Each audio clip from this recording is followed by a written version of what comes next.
2 முறை corona attack வந்திருக்கு அவருக்கு. அந்த நேரத்தில கேளம்பாக்கம் பக்கத்தில மகாதேவ ஈஸ்வரர் கோயில் ஒண்ணு இருக்கு. அந்த கோவில் வந்து பெரிய சிவன் கோயிலு. அங்க வந்து ஒரு இரவு முழிக்கணும் அப்படிங்கிற ஒரு ஒரு வேண்டுதலோட அவர் அங்க போயிருக்காரு. அது யாரும் சொல்லியும் எடுத்துக்கல. அவர் பசங்கலாம் சொல்லியிருக்காங்க. அந்த நேரத்தில தான் திரும்ப வந்து ஒரு அதிகாலை நேரத்தில வீட்டுக்கு வர்றாரு. வீட்டுக்கு வர்ற நேரத்தில தான் லேசான ஒரு மூச்சு விட சிரமம் ஏற்பட்டு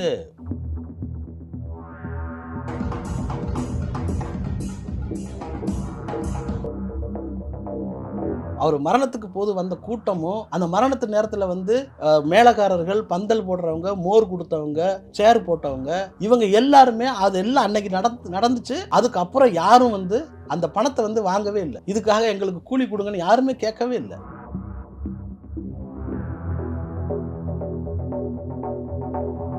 வணக்கங்கண்ணா. வணக்கம். இதே மாதிரி ஒரு சிவராத்திரி நாள்ல தான் வந்து நடிகர் மயில்சாமி தவறினார் வந்து. இன்னைக்கு அடுத்த சிவராத்திரி வந்துருச்சு. பத்திரிக்கையாளருங்கிறத தாண்டி ஒரு நண்பருங்கிற அடிப்படையில நீங்க அவர்ட்ட ரொம்ப நெருங்கி பழகுனவர். அதனால உங்களுக்கு நிறைய தகவல்கள் தெரியும் வந்து. என்ன நடந்துச்சுன்னு சொல்ல முடியுமா அன்னைக்கு? அது 23வது வருஷம் நெனைக்கிறேன். அதப்போ வந்து அவருடைய உடல்நிலையில வந்து நிறைய மாற்றங்கள் நடந்தது. அவர் எப்படின்னா, அவரு மனம் போன போக்குல தான் வாழ்றாரு. அப்படி வாழ்க்கைய அப்படி ரசிச்சு வாழ்ந்துகிட்டு இருக்காரு. அதாவது பல தடவ என்கிட்டயே சொல்லியிருக்காரு. வாழ்க்கைய வந்து கஷ்டப்பட்டுக்கிட்டு, இது பண்ணா அது நடந்துருமா? இது நடந்தா அதாயிடும். அப்படிலாம் இல்லாம, வர்றத எதிர்கொள்ளுவோம் அப்படிங்கிற மனநிலை தான் அவர் இருந்தார். கடைசி கட்டம் வரைக்கும். 60 வயசுக்குள்ள இறந்துரணும். நம்ம பாட்டுக்கு ஜாலியா போயிரணும். அது வரைக்கும் வாழ்ந்துக்கலாம். அப்படின்னு தான் பேசிக்கிட்டு இருப்பார். இரவுகள்ல வந்து அவர் அதிகமா தூங்குறதுல வந்து தூங்க மாட்டார். ஏதாவது ஒரு நிகழ்ச்சிக்கு போறது, நண்பர்கள்ட்ட பேசுறது. அவருக்கு இருதய அறுவை சிகிச்சை நடந்திருக்கு அப்படிங்கிறத பத்தி அவர் கவலையே பட மாட்டார். யாராவது சொல்லணும். அவங்க மனைவி, அவங்க பசங்க இவங்க தான் சொல்லுவாங்க. அவங்களாம் என்னன்னா குடும்ப நண்பர்கள் மாரி. அவங்க பல தடவ ஆனா அவர் யார் சொல்லியும் கேட்க மாட்டாரு. அவருக்கு என்ன தோணுதோ, அதன்படி தான் அவர் நடந்துப்பாரு. அத வந்து பயப்படவும் மாட்டாரு. கவலைப்படுறதில்ல. அந்த மாரி குணமே அவர்ட்ட கிடையாது. 2 முறை கொரோனா அட்டாக் வந்திருக்கு. அவர் கொரோனாவுல பாதிப்படைந்திருக்காரு. அதுலலாம் தப்பிச்சுட்டு வந்தாரு. அந்த நேரத்துல என்ன ஒரு சின்னதா ஒரு மைல்டா ஒரு அறுவை சிகிச்சை நடத்தி, அந்த காலகட்டத்துல இந்த மகா சிவராத்திரி மாரி ஒரு சிவராத்திரி வருது. அந்த நேரத்துல கேளம்பாக்கம் பக்கத்துல மகாதேவ ஈஸ்வரர் கோயில் ஒண்ணு இருக்கு. அந்த கோவில் வந்து பெரிய சிவன் கோயிலு. அங்க வந்து ஒரு இரவு முழிக்கணும் அப்படிங்கிற ஒரு ஒரு வேண்டுதலோட அவர் அங்க போயிருக்காரு.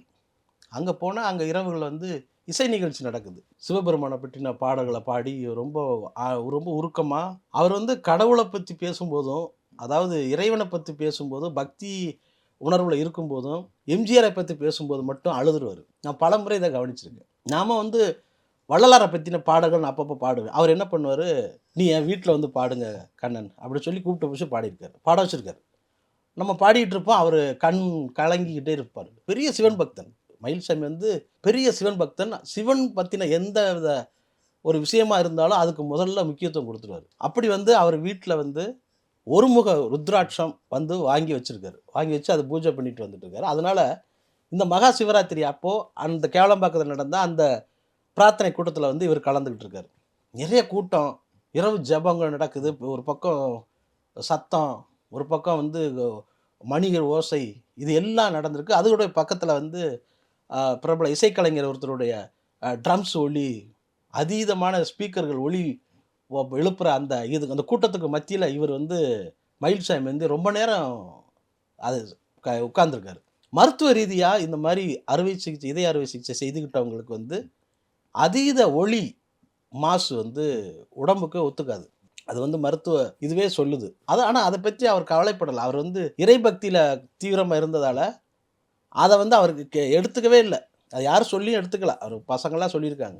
அவருக்கு வந்து உடற்சோர்வு ஏற்பட்டிருக்கு. அத அவர் கவனிக்கவே இல்ல. அந்த நேரத்தில தான் திரும்ப வந்து ஒரு அதிகாலை நேரத்தில வீட்டுக்கு வர்றாரு. வீட்டுக்கு வர்ற நேரத்தில தான் லேசான ஒரு மூச்சு விட சிரமம் ஏற்பட்டு பிள்ளைங்கள்ட்ட சொல்லியிருக்காரு. பிள்ளைங்க வந்து அத அழைச்சிட்டு போறதுக்குள்ள வழியிலேயே அவரோட உயிர் பிரிஞ்சிருது. அந்த நேரத்தில வந்து அவங்க பசங்களெல்லாம் பார்த்துருக்காரு. அந்த உயிர் பிரிய கடைசி நேரத்தில அவங்க பசங்கள பார்த்து பிள்ளைங்கன்னா அவ்வளவு அன்பு, உயிர், அவ்வளோ ஒரு பாசம். குடும்பத் தலைவன்னா அது மயில்சாமி தான் பெரிய உதாரணம். சவுண்ட் ஒரு முக்கியமான பிரச்சனை சொன்னீங்க வந்து. ஏற்கனவே இதை பற்றி ஒரு ஸ்டோரி கூட வந்திருக்கு, வந்து ஒரு ரிசர்ச்சில் வந்து எவ்வளோ ஒரு ஆள் வந்து எவ்வளோ சவுண்டு கேட்கலாம், எவ்வளோ டிசிபிள் கேட்கலாம் அப்படின்னு ஒரு கணக்கு இருக்குது வந்து. அதுவும் நீங்கள் அறுவை சிகிச்சைகள்லாம் செஞ்சுக்கிட்டவங்க இன்னும் கவனமாக இருக்கணும் வந்து. நம்ம நம்ம நிகழ்ச்சிகள், பொது நிகழ்ச்சிகளில், திருமண விழாக்களில், கோயில் கொடைகளெல்லாம் வந்து பார்த்திங்கன்னா அவ்வளோ சவுண்ட், இப்போ ஸ்பீக்கர்லாம் பெருசு பெருசாக வைக்கிறாங்க. நிறைய திருமண விழாக்களில் வந்து இந்த மாதிரி இந்த சவுண்டுனால சிலர் தவறியிருக்காங்க வந்து. சில இடங்களில் மாப்பிள்ளையே கூட தவறியிருக்காங்க அப்படின்னு ஒரு ஸ்டோரி இடையில பிபிசியில் கூட வந்தது வந்து. அப்படியா? ஆமாம் ஆமாம், நீங்கள் சொன்ன மாதிரி பார்த்தீங்கன்னா மகிழ்சாமினாலே எல்லாத்துக்கும் இருக்கிற ஒரு பிக்சர் அப்படிங்கிறது ஒரு ஒரு மகிழ்ச்சியான ஒரு ஆள் அப்படிங்கிறது தான் வந்து. என்ன உங்கள்கிட்ட சொல்லணுமா என்னெல்லாம் சொல்லியிருக்காருன்னு சொல்ல முடியும்? நிறைய பேசுவோம். அலுவலகம் முடிந்து வர இரவு மாலை நேரங்கள்ல பேசி அந்த மாதிரி பழக்கம் இருந்திருக்கு. ஆனால் இந்த கொரோனா பரவல் ஏற்பட்ட அந்த 3 ஆண்டுகள் இருக்குல்ல, இந்த 3 ஆண்டுகள் நானும் அவரும் வீட்டுக்கே போனதில்ல. இரவு நேரத்தில உறங்குறதுக்கு இரவு நேரத்தில மட்டும் தான் நாங்க போவோம். அந்த அளவுக்கு அதிகாலையில சேர்ந்துருவோம். அது அன்றைக்கு முழுக்க நாங்க வந்து ஒரு கார்ல அங்க சின்ன அந்த தெருவுக்குள்ள வடபழனி அந்த சாலிகிராமம் அந்த ஏரியாவிலேயே நாங்க டிராவல் பண்ணிட்டு இருந்தோம். அவங்க வீட்டுக்கே தெரியும். அவங்க வீட்ல வந்து கூட கேட்டாங்க, "என்னய்யா நீங்க வந்து இது வீடுன்னு ஒண்ணு இருக்குல்ல, கண்ணன் கூடயே நீ வாழ்றியா?" அப்படின்னு கூட கேட்டிருப்பாங்க. அது ஸோ அந்த மாரி அவருடைய நெருங்கிய நட்பு ஏற்பட்டது. மயில்சாமிய பொறுத்தளவுக்கு நான் சினிமா பத்திரிகையாளரா எப்படின்னா, ஒரு திரையில வந்து ஒரு ஒரு கலைஞர காண்பிக்கும்போதே பத்திரிகையாளர்கள் மத்தியில ஒரு கலகலப்பும், கைத்தட்டலும் ஏற்படுறது 2 பேருக்கு. ஒண்ணு மயில்சாமி, இன்னொன்னு சிங்கமுத்து. அவர் வந்துட்டாலே அந்த இடத்த வந்து கலகலப்பா வச்சுக்கிறது இருக்குல்ல, இது ஆரம்ப கட்டத்திலேயே இருந்திருக்கு. அவர் வந்து பள்ளி படிப்பெல்லாம் முடிக்கல. பல பேருக்கு இது வந்து தெரியாது. இருந்தாலும் பெரிய சிந்தனைய வச்சிருந்தாரு. அது வந்து அவருக்கு வந்து வாழ்க்கையில வந்து அவர் பயணிச்சுக்கிட்டு இருந்த அந்த காலகட்டம் குடுத்த அனுபவம் இருக்குல்ல, அந்த அனுபவம் வந்து ரொம்ப பெரிய அனுபவம் அவருக்கு. அது படித்தவர்களுக்கே கிடைக்காத ஒரு பெரிய அனுபவம். எல்லாமே பிராக்டிகலா பார்த்துட்டாரு. அப்படி வந்து சத்தியமங்கலத்திலேருந்து வர்றாரு. ஒரு காலகட்டத்தில வந்து சென்னைக்கு பிழைக்க போவோம்ன்னு சொல்லிட்டு வர்றாரு. சினிமால நடிக்கணும்னு ஆசை அவருக்கு. எம்ஜிஆர பார்த்து அதே டிராவல்ல பண்ணி அவர நினச்சுக்கிட்டு நம்ம சினிமாவுக்கு ஒரு சினிமா மேல ஒரு ஈடுபாடு ஏற்பட்டு வர்றாரு. சென்னைக்கு வர்றாரு. சென்னையில தங்குறதுக்கும், சாப்பிடுறதுக்கும் பெரிய பிரச்சனை இருக்கும்ல. இத சரி பண்றதுக்கு என்ன பண்ணலாம் அப்டின்னா, ஹோட்டல்ல வேல பார்க்குறாரு. ஹோட்டல்னா சாப்பாடு ஃப்ரீ, ஸ்டே பண்ற இடம் ஃப்ரீ. இந்த நேரத்துக்கு போக, இந்த வேல பார்க்குற நேரத்துக்கு போல, மற்ற நேரங்கள்ல வந்து சினிமா வாய்ப்பு தேடி பல இடத்துல அலைஞ்சிருக்காரு. சென்னை மவுண்ட் ரோட்ல ஆ 1000 விளக்கு பகுதியில வந்து ஒரு ஹோட்டல்ல வேல பார்க்குறாரு. அந்த ஹோட்டல் ஓனர் வந்து ரொம்ப ஸ்ட்ரிக்ட்டானவர். இவருடைய இந்த பகல்ல பூரா வேல பார்க்குறது, பாதி நேரத்தில வந்து சினிமா வாய்ப்பு தேடி போறது, இந்த மாரி இங்க வேல பார்க்கக்கூடாதா அப்படின்னு சொல்லி அவர ஸ்ட்ரிக்ட்டா "நீ வெளிய போடா" அப்படின்லாம் சொல்லிட்டு, "நான் ஒரு நாளைக்கு உன்கிட்ட வருவேன்யா" அப்படின்னு சொல்லிட்டு வந்துட்டாரு. திரும்ப ஹோட்டல்ல சின்ன சின்ன இடங்கள்ல போய்க்கிட்டு வேல பார்த்துக்கிட்டு, சினிமா வாய்ப்பு தேடியே அலைஞ்சுகிட்டு இருக்காரு. இவருக்கு வந்து நல்ல மிமிக்ரி வந்து பலகுரல் பேசக்கூடிய திறமை வந்து ஆரம்பத்திலேருந்து இருந்திருக்கு அவருக்கு. எம்ஜிஆர் மாரி பேச ஆரம்பிச்சு, ஒவ்வொரு கலைஞராக மாரி பேச ஆரம்பிச்சிருக்காரு. இது வந்து அவருக்கு தனி திறமையாவே இருந்திருக்கு. இது வந்து இந்த இந்த திறமைய வச்சுக்கிட்டு ஒவ்வொரு இடத்துலயும் போய் பேசுறது. அந்த மாரி பேசி காமிச்சு, கிட்டத்தட்ட இப்போ ஒவ்வொரு இயக்குனர்கள்ட்ட பேசும்போது இவர் ரொம்ப வியப்பா பார்ப்பாங்கல்ல. இப்போ வந்து என்ன பண்றாருன்னா, அந்த திருவிழாக்கள்ல வந்து இசை கச்சேரி நடத்துவாங்க. ஆன்மீக திருவிழான்னு இசை கச்சேரி நடத்துவாங்க. கல்யாண வீடுகள்ல பாட்டு கச்சேரி நடத்துவாங்கல்ல. இந்த பாட்டு கச்சேரி முடிந்த அந்த இடைவேளை நேரங்கள்ல வந்து அந்த மேடைய வந்து இவரு பேசுறதுக்காகவும், மிமிக்ரி பேசுறதுக்காகவும் ஒரு வாய்ப்பா பயன்படுத்திட்டு இருந்திருக்காரு. இந்த மாரி பயன்படுத்தி அவர் லக்ஷ்மி ஸ்ருதியோட சேர்ந்து சிரிப்போ சிரிப்போலாம் ஒரு ஒரு கேசட்லாம் போட்டு, அந்த தொடர்பு ஏற்பட்டு, அவங்கலாம் கச்சேரி நடத்தும்போது இவர் அங்க பாடி, அந்த தனியா கேசட் போட்டுலாம் வித்துருக்காங்க. அப்போ வந்து அது நல்லா போச்சு அது. அதாவது பலகுரல்ல பேசக்கூடிய ஒரு கலை இருக்கு அப்படிங்கிறதுக்கு வந்து மயில்சாமி முதல் உதாரணமாவே இருந்தாரு. அவர் வந்ததுக்கு பிறகு தான் அந்த மாதிரியான ஒரு கலை வந்து அதீதமா கிராமத்து மக்கள்ட்ட போய் சேர ஆரம்பிச்சது. ஏன்னா இவர் நிறைய அந்த மாரி கேசட் காமெடிய கொடையப்பான்னு போடுவாரு. அந்த மாதிரியான படையப்பா படம் கொடையப்பான்னு போட்டு ஏதோ போட்டு பண்ணுவாங்க. நகைச்சுவை அந்த ஆடியோ கேசட்டுகள் வந்து அதிகமா விக்க ஆரம்பிச்சது. அதுல வந்து அந்த காலங்களெல்லாம் பொது நிகழ்ச்சிகள் எல்லாம் கூட ஆமா. வந்து பாட்டு பாடுற மாதிரி அது அது ஒரு வசனம் வசன ஓடிட்டு கேசட் போயிட்டு இருக்கும். ஆமா. டபுள் மீனிங் கேசட் ஆமா. டபுள் மீனிங் பேசியிருப்பாங்க. இப்படியாகத்தான் அவருடைய வந்து மக்கள் பரவலா இந்த மயில்சாமிங்கிற ஒரு பேர் வந்து எல்லார்கிட்டயும் அடிபடுது. கேசட்ல எழுதியிருக்கும். அவர் முகம் போட்டிருக்கும். இந்த மாரி அப்படி ஒரு விற்பனை வந்து வர ஆரம்பிச்சது. ஒரு கட்டத்தில என்ன பண்றாரு, தங்க இடம் இல்லாதனா எங்க மேடையில பாட்டு பாடுறாரோ, அந்த மேடைக்கு கீழயே அவர் வந்து படுத்து தூங்குற சூழல் வந்திருக்கு.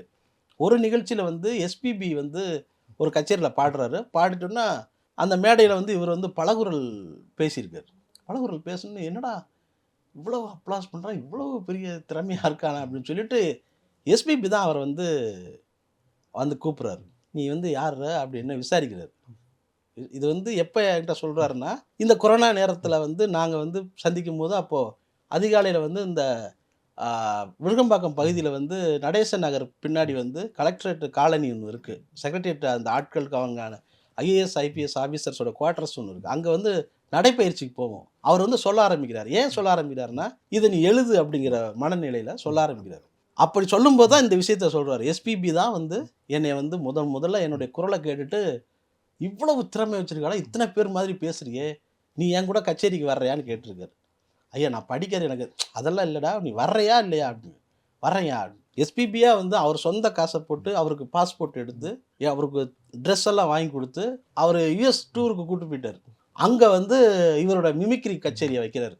அதுக்குள்ளே இவர் வந்து இந்த சினிமாவில் ஒவ்வொரு படங்களில் வந்து வில்லியனூர் மாதாங்கிற படம் தான் முதல்ல நடிச்சது அவர். அது வந்து 83 வந்திருக்கு. அதுக்கப்புறம் வந்து தாவணி கனவுகளில் 84 தாவணி கனவுல சும்மா கூட்டத்தில் ஒரு இடத்துல நிற்க வைப்பார், நின்று நடிச்சிருப்பார். இந்த டூருக்கு கூட்டு போகிறார்ல யூஎஸ்க்கு, அங்கே வந்து மேடைகளை ஃபுல்லாக அந்த நிகழ்ச்சி ஃபுல்லாக இவர் ஆக்கிரமிக்கிறார். எப்படி அப்படின்னா அது தன்னால் அமையுது. இந்த இன்டர்வல் டைத்தில் தான் இவர் வந்து பலகுரல் கச்சேரி பேசணும் இல்லையா.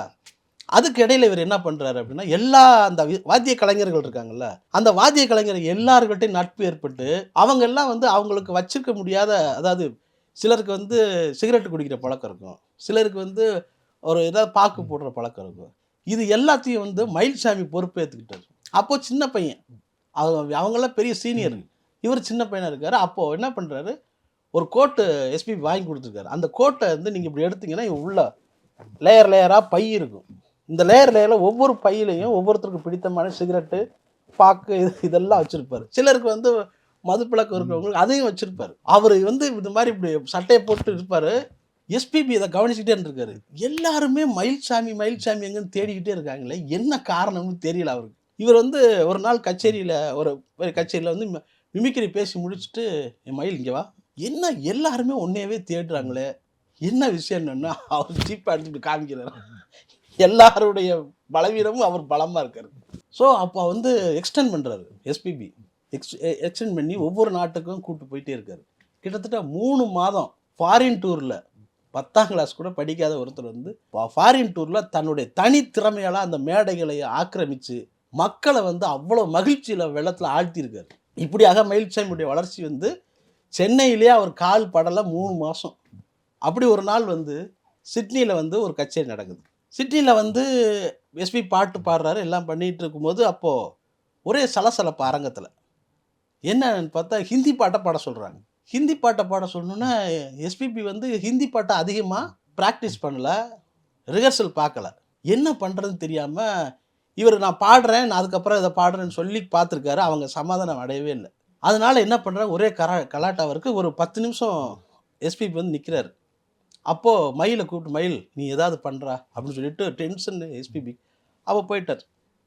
மயில்சாமி ஒரு ஐடியா பண்ணுறாரு. என்னென்னா, பாம்பேயில் இருக்க கிரிக்கெட்டர்ஸ் இருக்காங்கல்ல, நல்ல டேலண்டட் கிரிக்கெட்டர்ஸ், அவங்கள மாதிரி இவர் வந்து ஒரு மயில்சாமிக்கு வந்து கிரிக்கெட் பார்க்குறதுங்கிறது ரொம்ப பிடிக்கும். எங்கேயா கிரிக்கெட் போட்டு நடக்கிற நேரத்தில் வீட்டை விட்டு வெளியே போக மாட்டார், மற்ற நாளில் வீட்டிலே இருக்க மாட்டார். ஸோ இதனால் என்ன ஆகுதுன்னா, அவருக்கு வந்து ஒவ்வொருத்தருடைய உடல் மொழி, ஒவ்வொருத்தருடைய மேனரிசம் எல்லாம் அவருக்கு தெரிஞ்சு போச்சு. அப்படி பார்த்துட்டு அந்த மேடையில் அதாவது கபில் தேவ், அசாருதீன், கங்குலி, இப்போ ஸ்ரீகாந்த், இந்த மாதிரியான கிரிக்கெட்டர்கள் வந்து எந்தெந்த இடத்துல இருந்து எந்தெந்த இடத்துக்கு ஆடுறாங்க, அவங்களுடைய மேனரிசம் என்ன, எப்படி பால் போடுறாங்க, எப்படி கேட்ச் பிடிப்பாங்க, எப்படி பந்தை எதிர்கொள்வாங்க, இதெல்லாம் வந்து ஒரு ஆள் இப்போ இந்த இடத்துல சச்சின் பால் போடுறான்னு சொல்லிட்டு, சச்சின் எப்படி அந்த அப்டம் கார்டெல்லாம் சரி பண்ணிட்டு எப்படி பேண்டெல்லாம் இழுத்துட்டு வருவாரோ, அது மாதிரி ஒரு மேனரிசம் பண்ணி இந்த மேடையை வந்து ஆக்கிரமிச்சிட்டாரு. என்ன பண்ணாங்கன்னா, அவ்வளோ பேர் ஸ்டாண்டிங் ஓவேஷன். அந்த எல்லாமே ஹிந்தி பீப்புள்ஸ் அவங்க என்ன பண்ணிட்டாங்க, பாட்டு கேட்குறத விட அவங்க பிரியமான கிரிக்கெட்டர்ஸை வந்து இப்படி ஸ்டேஜில் கொண்டு வந்து இந்த கலைஞன் மயில்சாமி நிறுத்திட்டானேன்ட்டு அவரை தெரியாது. பட் வந்து இப்படி ஒருத்தன் பண்ணிட்டானே, அச்சர சுத்தமாக பண்ணிட்டார். அவங்களவே நேரில் பார்க்குற மாதிரி ஒவ்வொரு இடத்துலையும் இருந்து இவரே பண்ணுறாரு, இவரே பால் போடுறாரு, இவரே கிரிக்கெட் ஆடிக்கிறாரு, இவரே கேட்ச் பிடிக்கிறாரு. எப்படி அதே மாதிரி பண்ணி அப்படி எஸ்பிபிக்கு வந்து கண் கலங்கிட்டாங்க. ரொம்ப மகிழ்ச்சியோட உச்சகட்டத்துக்கு போயிட்டு அங்கேருந்து எக்ஸ்டெண்ட் பண்ணுறாங்க. சிங்கப்பூர், மலேசியா, அங்கே 3 மாதம் முடிய வேண்டியது எக்ஸ்டெண்ட் பண்ணி அப்படியே கூப்பிட்டு போயிட்டார்.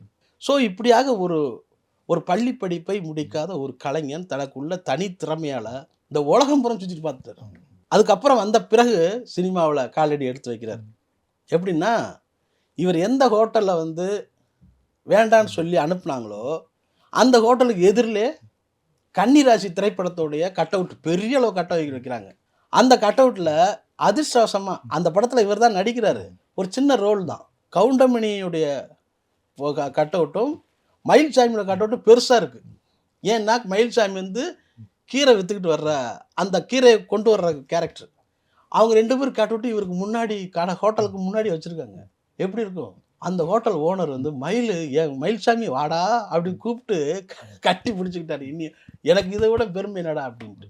ஸோ இப்படியாக அவர் ஒரு சினிமாவில் வந்து ஒரு மெதுவாக காலடி எடுத்து வச்சு அப்படியே ட்ராவல் பண்ண ஆரம்பிக்கிறார். மயில்சாமியோட எம்ஜிஆர் மீதான பற்றுங்கிறது ரொம்ப என்ன அவருடைய அதை எதுவும் குடிச்சிருக்காரு எம்ஜிஆர் பற்றி? ஆமாம். அதாவது எப்படி அவருக்கு வந்ததுன்னா, ஆரம்ப கட்டத்தில் வந்து சாப்பாட்டுக்கு இல்லாமல் கஷ்டப்பட்ட காலகட்டத்தில் வந்து மயில்சாமி சென்னையில் வந்து ரொம்ப சிரமப்பட்டிருக்காரு.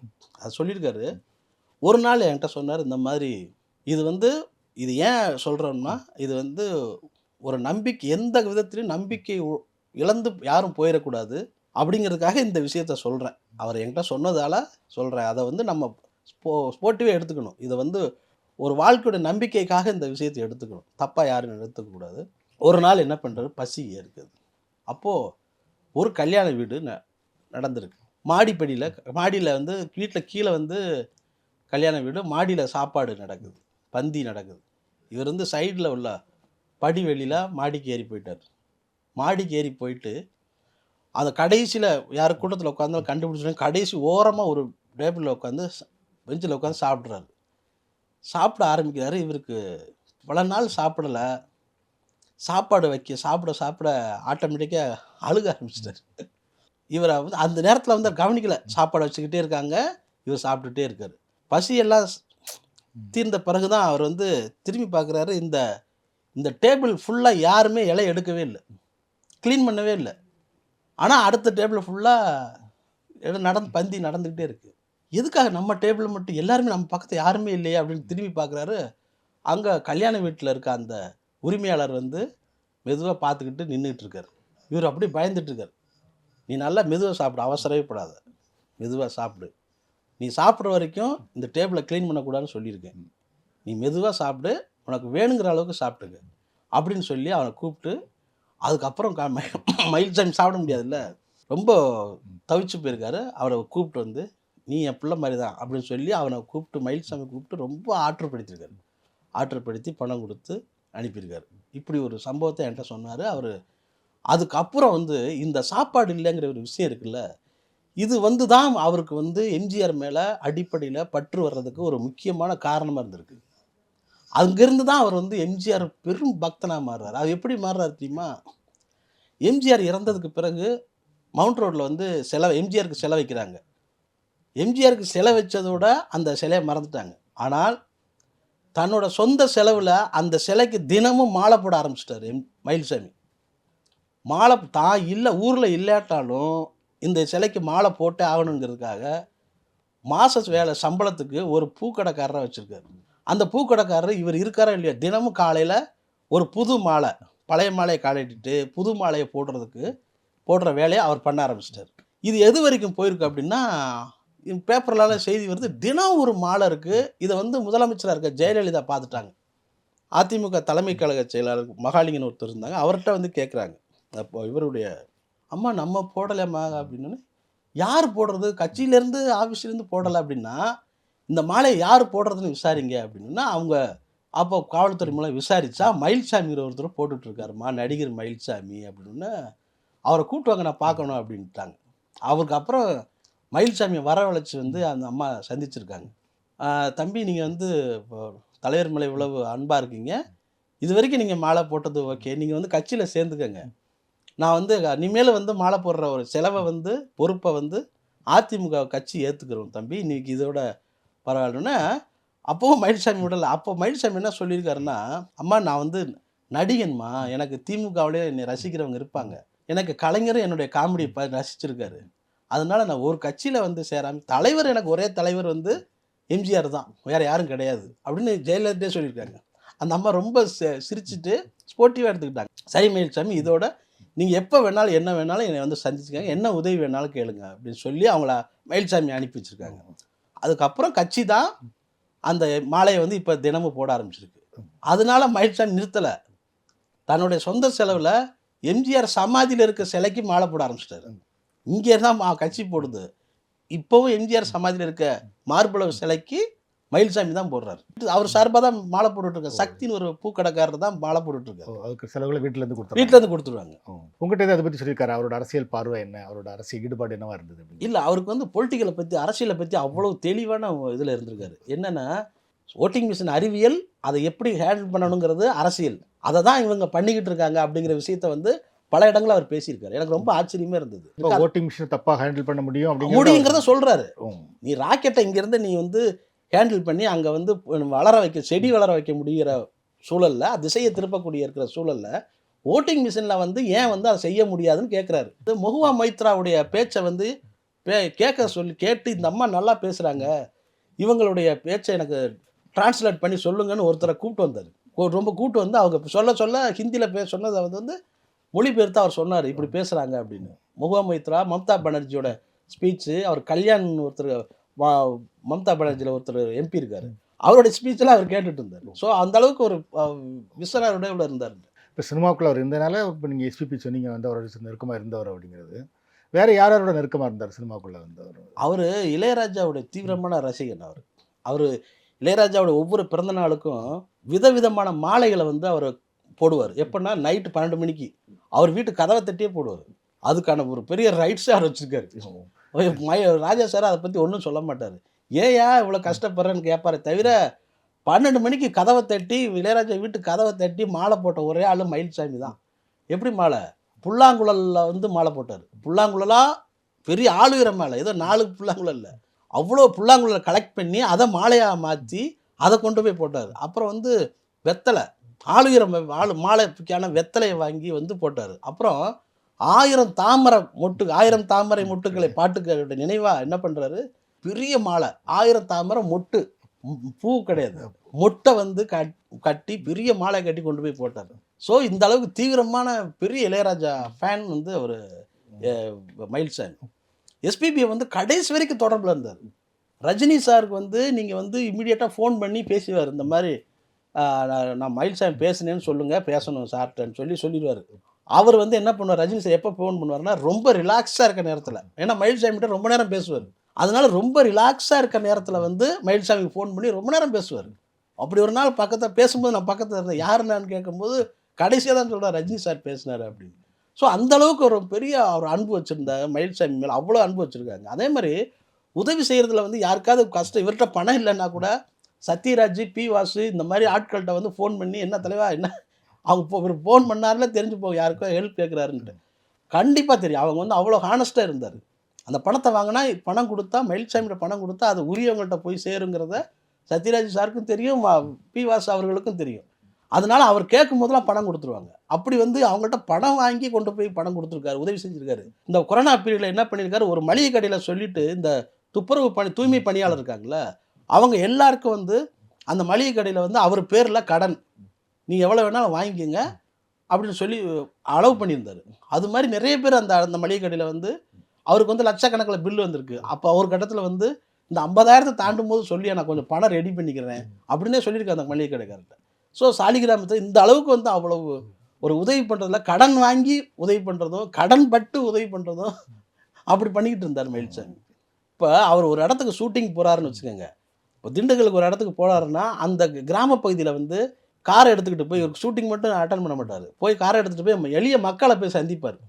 அந்த மக்களை சந்தித்து பேசிகிட்டு இருக்கும்போது என்ன பண்ணுவார், கொஞ்சம் பணம் கொடுத்து எனக்கு இன்றைக்கி வந்து ஒரு 4 பேர் சாப்பிட்ற மாதிரி சாப்பாடு, மதிய சாப்பாடு கொண்டு வந்துடுங்க. ஷூட்டிங் ஸ்பாட்டில் சாப்பாடு இருக்கும், ஆனால் அதை செய்ய மாட்டார்.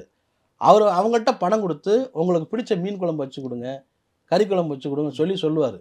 இதனால் மயில்சாமி ஷூட்டிங்கில் இருக்கார் அப்படின்னாலே இன்றைக்கி நமக்கு தரமான சாப்பாடு கிடைக்கும்னு விஐபிலாம் நினைக்கிற அளவுக்கு மாறுவார். சமைக்கிறதுல வந்து அவ்வளோ கிங்கு, சமையலில் வந்து அவ்வளோ டேஸ்ட்டாக சமைப்பார், கட்டுப்பாடு இல்லாமல் சாப்பிடுவார், அதை பற்றி கவலையப்பட மாட்டார். சுந்தரராஜன் இயக்குனர் சுந்தரராஜன் ஒரு நாள் சொல்கிறாரு, மயில் இருக்கானா அப்போ எனக்கு சாப்பாட்டுக்கு கவலை இல்லை, இன்னைக்கு நல்ல சாப்பாடு கிடைக்கும், ஓகேப்பா நான் பார்த்துக்கிறேன் அப்படின்றாரு. அப்படியே சொல்லியிருக்காரு, என்கிட்ட சொல்கிறாரு சுந்தரராஜன் சார். ஸோ இந்த அளவுக்கு மயில்சாமி அவர்கள் இருந்த அந்த இடம், வாங்கின சம்பளத்தை வந்து அங்கேயே பாதி செலவு பண்ணிட்டு வீட்டுக்கு வந்து கொஞ்சமாக கொடுப்பாரு. அதுக்கு முதல் காரணம் வந்து அவங்க வீட்லேயே அவரை போயிட்டு தொந்தரவு பண்ண மாட்டாங்க. அவர் எப்படி இருக்குன்னு நினைக்கிறாரோ அப்படி இருக்கட்டும் அப்படிங்கிற அந்த அந்த ஃப்ரீயாக விட்டது தான் அவர் இவ்வளோ பேருக்கு உதவி பண்ணியிருக்காரு. நிறைய பேருக்கு உதவி செய்கிறதுக்கு மெயின் காரணமே வந்து அவங்க வீட்டில் அலோவ் பண்ணது தான். இல்லைன்னா நீ கட்டுப்பாடாக இருந்து ஒரு ஆள் கூடவே இருந்துட்டு போய் பணத்தை வாங்கிட்டு வர்றதுக்கு வழி சொல்ல முடியாதா? அப்படிலாம் சொல்லலை. அவருக்கு சம்பாதிக்கிறாரு, அவர் செலவு பண்ணுறாரு, அதை பற்றி நாங்கள் கவலைப்பட மாட்டோம், நாங்கள் தடுக்கவும் மாட்டோம்னே வீட்டில் சொல்லியிருக்காங்க. ஸோ அந்த அளவுக்கு ஒரு பெரும் கலைஞனாக கடைசி வரைக்கும் மயில்சாமி 4 பேருக்கு உதவி பண்ணிகிட்டே வாழ்ந்துட்டு போயிருக்காரு. அவர் மரணத்துக்கு போது வந்த கூட்டமும், அந்த மரணத்து நேரத்தில் வந்து மேளக்காரர்கள், பந்தல் போடுறவங்க, மோர் கொடுத்தவங்க, சேர் போட்டவங்க, இவங்க எல்லாருமே அதெல்லாம் அன்னைக்கு நடந்துச்சு. அதுக்கப்புறம் யாரும் வந்து அந்த பணத்தை வந்து வாங்கவே இல்லை. இதுக்காக எங்களுக்கு கூலி கொடுங்கன்னு யாருமே கேட்கவே இல்லை. அவங்க எல்லாமே அவங்கவங்களுக்கு இவருக்கு செய்யணுங்கிற உரிமையில வந்து செய்துட்டு அப்படியே போயிட்டாங்க. ஸோ இது எப்படி தன்னிச்சையாக அவங்க வந்து மயில் எப்படி உதவுனாரோ அது மாதிரி அவங்களுக்கு எல்லாரும் சேர்ந்து உதவி பண்ணாங்க. அவ்வளோ கூட்டம், அவ்வளோ முக்கியஸ்தர்கள் வந்து 6 கிலோமீட்டர் 7 கிலோமீட்டர் நடந்தே வந்தாங்க அவ்வளோ வெயில்ல. ஸோ இதுதான் வந்து மயில்சாமி அவர்களுடைய சம்பாதிச்சு வச்ச மிகப்பெரிய சொத்து அப்படின்னு நம்ம சொல்லலாம்.